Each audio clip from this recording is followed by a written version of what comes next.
Este é um belo e monumental espaço natural, a Foz do Rio Douro.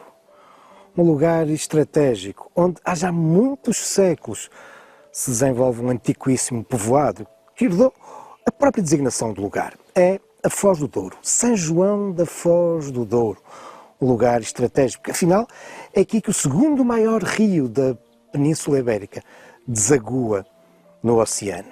Sim, é aqui que a maior bacia hidrográfica da península se encontra com o Atlântico. Por isso este espaço estratégico não passou despercebido ao longo dos tempos aos nossos antepassados. Aliás, encontramos-nos naquela que é a área onde se encontraram alguns dos mais antigos vestígios da passagem do homem por aquele que é hoje o espaço da cidade do Porto.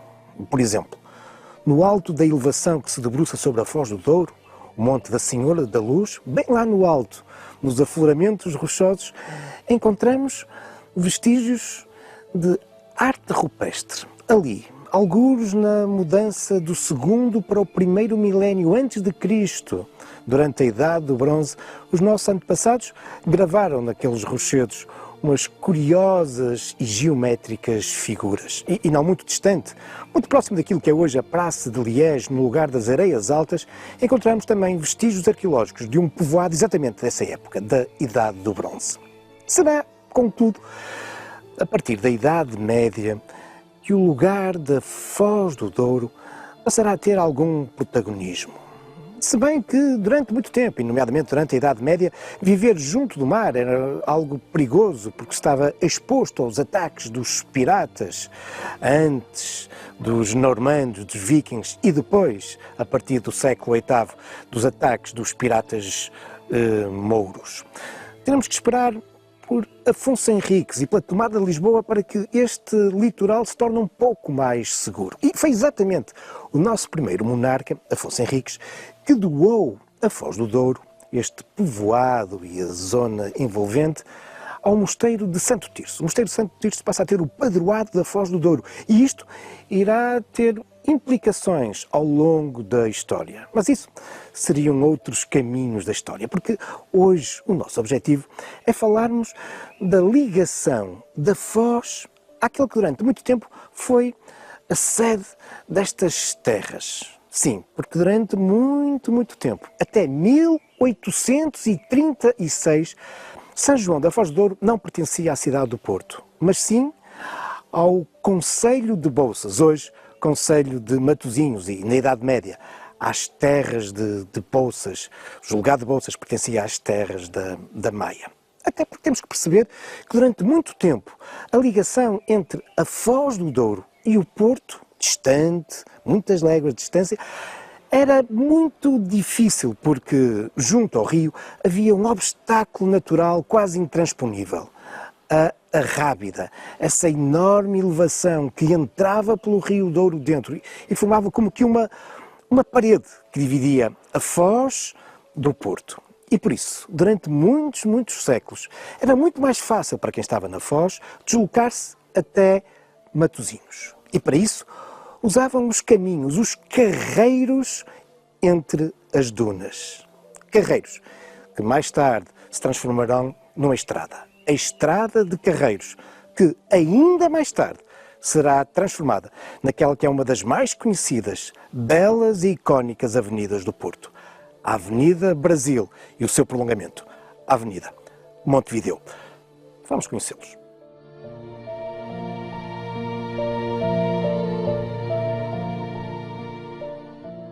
Mas antes de entrarmos nessa antiga Estrada de Carreiros, hoje a Avenida Brasil, passamos por outras artérias com curiosos topónimos. É o caso, por exemplo, da Rua de São Bartolomeu, que nos lembra as crenças desta comunidade voltada para o rio e para o mar.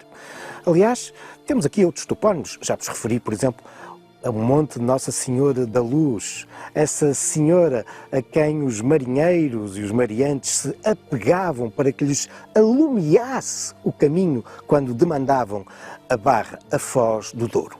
Mas São Bartolomeu é também um santo que, apesar de muito popular por todo o nosso país, tem uma particular devoção entre as gentes das comunidades marítimas. Estou-me, por exemplo, a lembrar da enorme popularidade de São Bartolomeu, por exemplo, em Esposende, mas também aqui na Foz. E lá está, a Rua de São Bartolomeu. E é dessa rua que nos parte também a Travessa dos Banhos, um curioso topónimo que nos lembra, afinal, como desde finais do século XIX, esta é uma área que vai ser sempre marcada pela atividade balnear, por vir aos banhos à Foz. De início eram os banhos no rio, nas tépidas águas do Douro, mas desde os finais do século XIX passou a ser também os banhos do mar. Uma marca que vai também caracterizar toda a Avenida Brasil e Montevideo, com um conjunto de praias que, por exemplo, nestes últimos anos, vêm colecionando bandeira azul. São praias marcantes, como a praia do Ourigo, a praia da Nossa Senhora da Luz, a praia do Homem do Leme, a praia também do Molhe.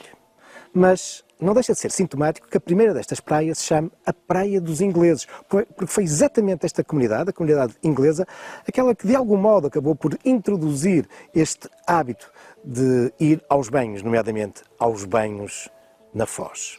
E agora que passamos pela Praia dos Ingleses e por toda essa sequência de praias, estamos então a entrar já na Avenida Brasil. E mesmo no início da Avenida Brasil, encontramos aquele que é um monumento injustamente esquecido. Aquele que é o único monumento em espaço público da cidade do Porto, dedicado ao nosso maior poeta, Luís Vaz de Camões. Com efeito, é aqui, mesmo no início da Avenida Brasil, que num pequeno recanto, ajardinado, nós encontramos um busto do poeta, da autoria da escultora Irene Vilar. Foi concebido para ser colocado em 1980, quando se assinalavam os 400 anos da morte do poeta. É uma escultura que integra um conjunto de outros bustos que Irene Vilar concebeu em torno dos poetas, como Fernando Pessoa ou Flor Bela Espanca. Aquela chamou as máscaras, porque elas de facto nos aparecem como uma máscara, mas, dizia Irene Vilar, ela como que tentava mergulhar no interior dos poetas, como que escavando dentro do seu cérebro, procurando-lhes a alma. É isso que nós vemos aqui também, neste busto de Irene Vilar, dedicado a Luís Vaz de Camões. E é daqui também que nós podemos contemplar aquela que é, muitas vezes, e de um modo exagerado, designada como a Ilha do Porto. Mas não é do que uma formação rochosa no meio do mar. O rochedo do Gil Reu, que segundo a lenda resulta do nome de um náufrago que ali resistiu no meio de uma enorme tempestade, até que o conseguiram resgatar.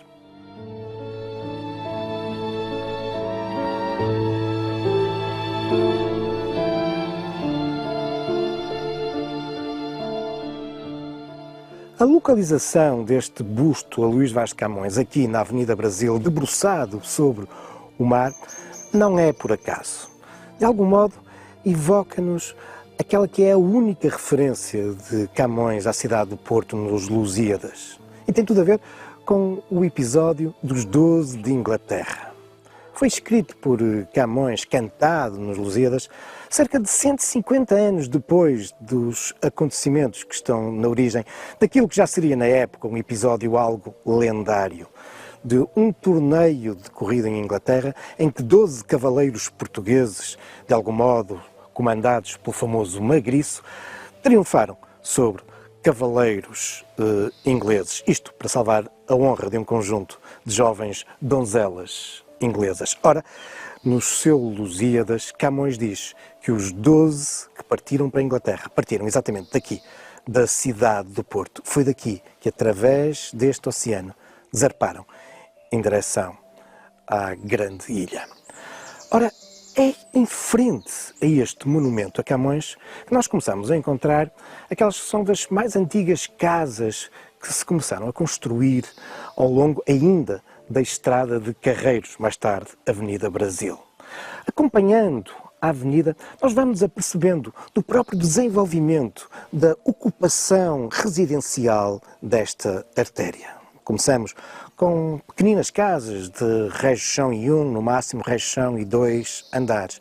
Mas depois, avançando ao longo da avenida, começamos a perceber como esta estrada de carreiros que se dirigia para Matosinhos começou a ser escolhida ainda nos finais do século XIX por uma abastada burguesia e elite da cidade que escolheu este local para construir muitos dos seus mais belos palacetes. Alguns com uma vasta propriedade que se estendia mesmo até às praias. Por exemplo, este curioso miradouro que hoje todos nós conhecemos, debruçado sobre a praia, afinal, se repararmos bem, era uma extensão do palacete, do enorme palacete burguês que lhe ficava exatamente hoje do outro lado da rua, isto é, da Avenida Montevideo.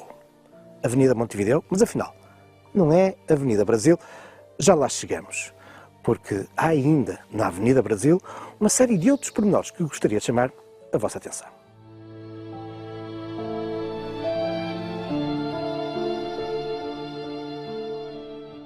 É o caso, por exemplo, deste edifício que se encontra, infelizmente, há já muitos anos abandonado e em ruínas.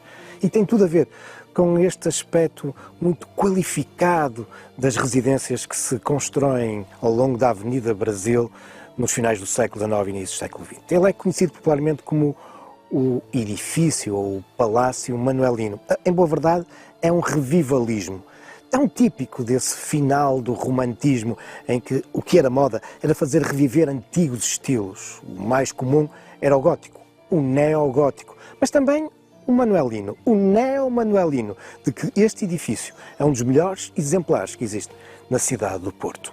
Ora, a Avenida Brasil, que neste seu aspecto qualificado, será reforçado muito a partir do final dos anos 20, início dos anos 30, quando a Câmara Municipal vai deliberar uma série de intervenções para tornar a avenida num espaço de referência. Muito inspirado, por exemplo, noutros destinos balneares, como por exemplo no sul de França, ou Nice. Aqui vamos ver nascer um conjunto de jardins, canteiros, motivos escultóricos e até uma pérgola. Uma peça que se tornará num dos elementos mais emblemáticos da cidade. Tem sido utilizado, por exemplo, no cinema, e quem não se recorda do famoso filme Capas Negras, com Amália Rodrigues.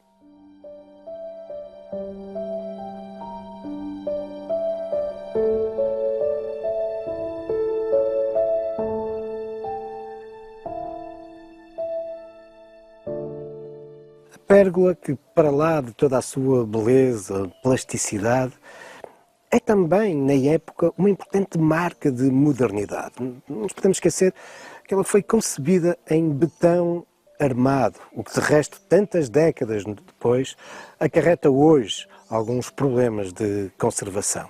Mas este aspecto de modernidade da Avenida Brasil é também sublinhado desde muito cedo pela chegada do automóvel, não só dos veraneantes que aqui se deslocavam nesses novos veículos, nesses novos transportes, mas também de muitos dos enriquecidos, endinheirados moradores da avenida e que, nos seus palacetes, passarão a contar também com o automóvel. Mas, para aqueles que aqui não viviam, mas se deslocavam de carro, irá surgir um edifício também muito moderno.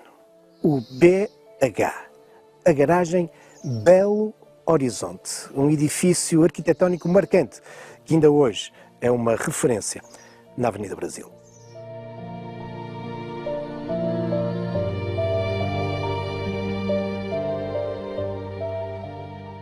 Igualmente icónicas são as esculturas que encontramos ao longo da Avenida Brasil. Já vos falei do busto de Camões, esse, apesar de tudo, algo escondido, mas o mesmo não se passa com dois outros monumentos que há muito os habitantes da cidade aprenderam a conhecer e a admirar.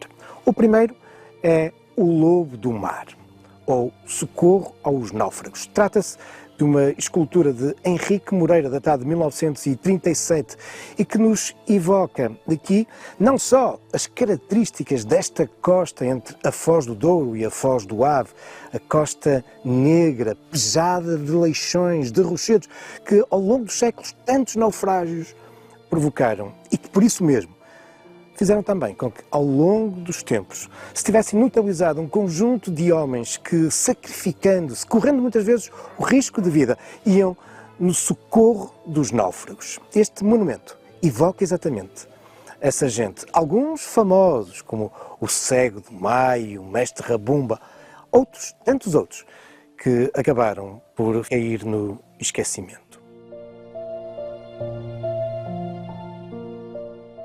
A outra trata-se de uma escultura de Américo Gomes, datada de 1934. Então, ainda uma peça apenas em gesso, que foi apresentada na famosa exposição colonial portuguesa que decorreu no Palácio de Cristal. Mas o impacto que essa escultura então provocou fez com que nascesse a ideia de a passar a bronze e a colocar na cidade, algo que acabará por se concretizar em 1938. Estamos a falar do Homem do Leme. E foi uma estátua tão marcante que a própria praia, o café e toda esta área da Avenida Brasil e seu prolongamento, Avenida Montevideo, ficou exatamente conhecida como o Homem do Leme. Uma escultura que, uma vez mais, nos evoca os perigos desta costa e de como os pescadores, os marinheiros, nomeadamente aqueles que se agarravam ao leme, foram cruciais para a sobrevivência de todos os seus camaradas que seguiam a bordo.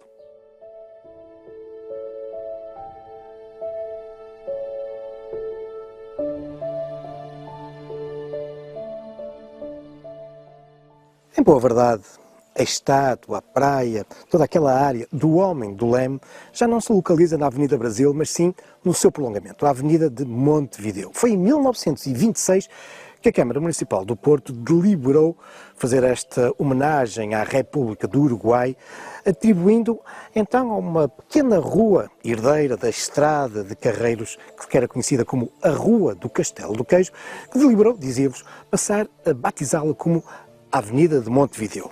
Para isso, a Avenida Brasil é prolongada, isto é, a velha rua do Castelo do Queijo é alargada, igualmente ajardinada. E é assim que surge, 3 anos depois, em 1929, na Avenida de Montevideo. De algum modo, o lugar que marca a passagem da Avenida Brasil para a Avenida de Montevideo é o Molho. O Molho, essa estrutura também tão emblemática e que foi tão crucial para a história da cidade no século XIX. É uma construção com cerca de 165 metros que entra mar dentro e que durante todo o século de 800 foi de facto vital para a cidade do Porto. Não nos podemos esquecer que a Barra do Douro vinha se tornando num cemitério de barcos e de homens, perigosíssima.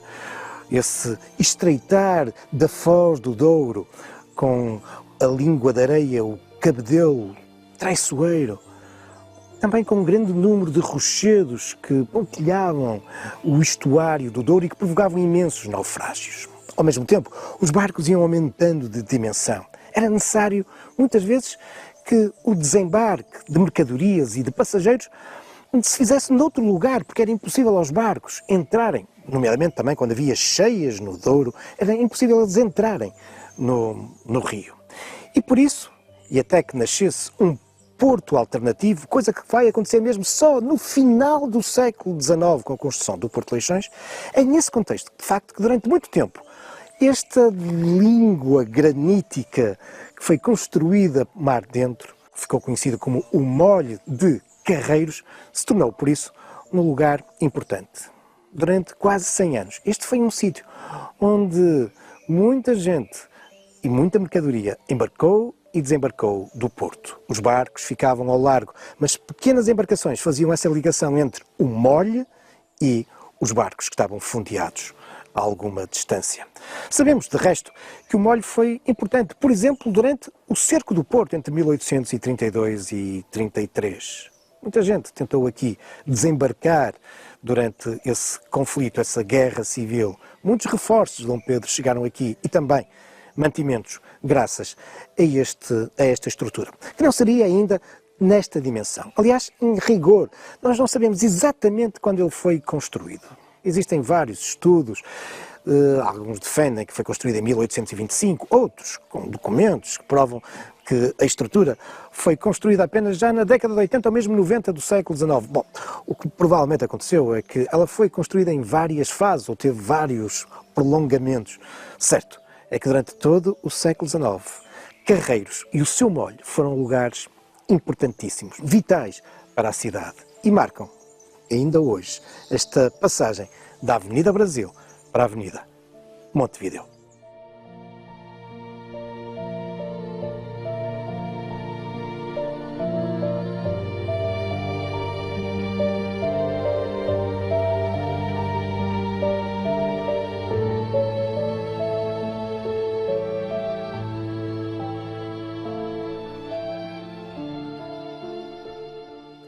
É de resto o molho que está na origem daquela que é uma das mais curiosas construções com que quem percorre a Avenida Brasil se cruza.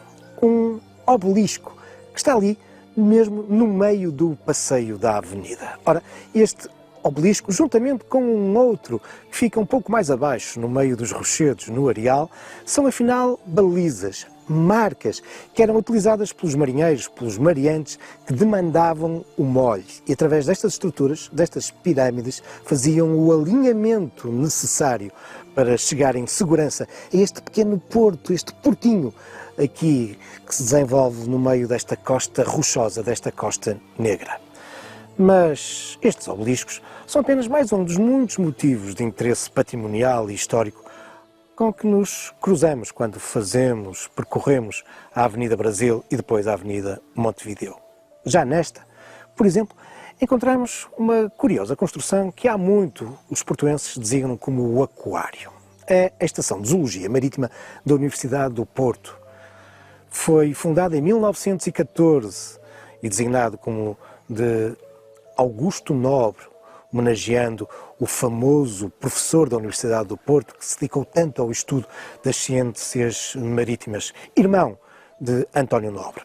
Augusto Nobre vivia aqui na Avenida Brasil e foi na sua casa que o irmão, o poeta, acabou por falecer no ano de 1900. Quanto à Estação de Zoologia Marítima, em 1927 ela seria ampliada e passou a contar com um conjunto diversificado de aquários e por isso era conhecida popularmente como o Aquário e era visitável até 1965, quando uma enorme tempestade destruiu parte da Estação de Zoologia Marítima e deixou de ter essa valência de aquário.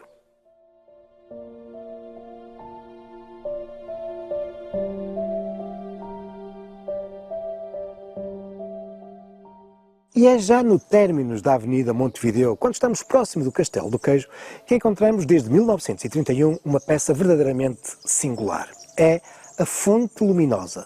Foi desenhada por Manuel Marques, uma peça belíssima com os seus azulejos verdes claros. É uma peça, de algum modo, d'art déco.